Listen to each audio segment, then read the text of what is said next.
అందుకే నురుగు నీటిని ఆచమనాదులకి సత్కర్మలకి వాడరాదు, ఇది గుర్తుపెట్టుకోవాల్సినది. 2, భూమి యందు ఊషరక్షేత్రముల యందు కనబడుతుంది, చవిటి నేలలు.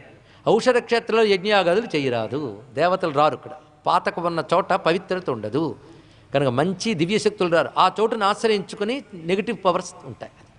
పాతకం అంటే ఒక దోషం అండి. ఆ దోషాన్ని దుష్టశక్తులు ఆకర్షించుకుని కూర్చుంటాయి. అందుకు పాతకి మనం ఎందుకు దూరంగా ఉండాలంటే ఆ దుష్టశక్తులు మన మీద పడతాయి. మాలిన్యం ఉన్నప్పుడు పురుగులు ఉంటాయి కదా, అందుకు మనం ఏం చేస్తాం, మాలిన్యాలను తోల్చేస్తాం. అదే పాపం మాలిన్యం ఏం చేసిందండి, ఉండనీయండి అని జాలి పడితే ఆ పురుగులు మన మీదకి వస్తాయి. తెలిసేది కదా ఇక్కడ పాపం అంటే దోషమే.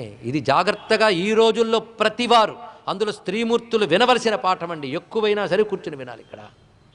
ఎందుకంటే భగవద్ అనుగ్రహం పొందడానికి ఇసుమంత కూడా వీలు లేని ఒక కల్మష వాతావరణం తయారు చేసుకుని ఆ నేపథ్యంలో కూర్చుని భగవద్గీతలు ఉపనిషత్తులు చదివితే వాటి వల్ల ఏం